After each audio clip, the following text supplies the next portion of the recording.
Hello, Michael from CTW here, and wanted to share a video to show you how to use the rod force versus the multi-point rod force, right? So we've talked about when a damper has a large rod force buildup when going from bottom dead center to top dead center. It's a good time to use the multi-point rod force compared to just the single point rod force, which is done at mid-stroke. I have two files on the screen. The blue one is using the multi-point and the red one is just the rod force. And this is the same damper, same test run back to back.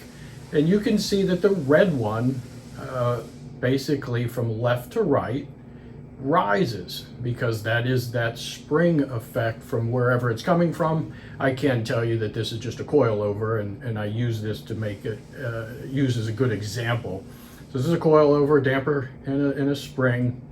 And when you just do the rod force, you can see from left to right, the graph is has a slope to it, and that's that spring. Obviously, the further you compress a spring, the more force it makes, and that shows right up in your curve.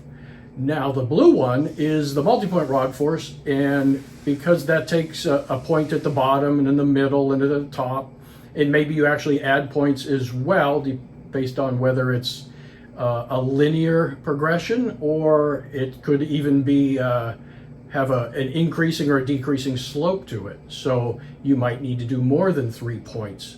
So kind of just things you have to look for, and there's no one right solution, but clearly with a large spring effect, if you see the graph going from left to right and increasing, you're going to want to try a multi-point rod force just to see if it helps. So if we look at these graphs further, and I'm going to just make them thicker on the screen, whether you knew you could do this or not, that way it's a little more visible. So a little both thicker. So the multi-point rod force and the rod force. So if I take this out, that red graph is going to offset by 33 pounds, which is the rod force, and it moves up.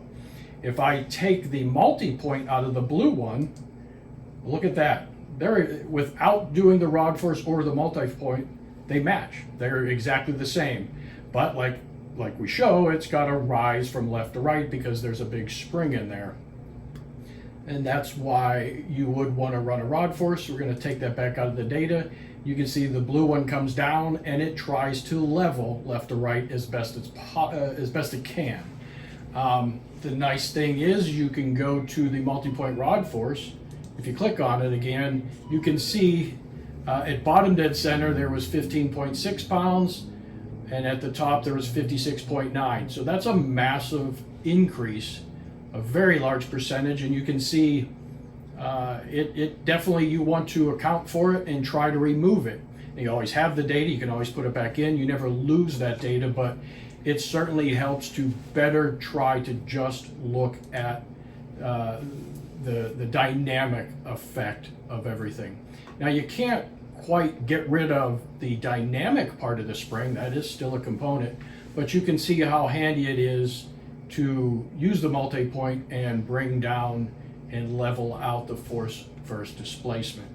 And if you just want to see what it looks like in force versus velocity, you can see that spring coming out in force versus velocity tries very hard to take the dynamic spring out, and you can, it's hard to tell that there's a spring in there when you do it that way. And then if you've never seen this, so that's with the spring back in, you regain all that hysteresis or the effect of the spring and damper. So just some various ways to look at it, but that gives you an idea how the rod force and the multi-point rod force works.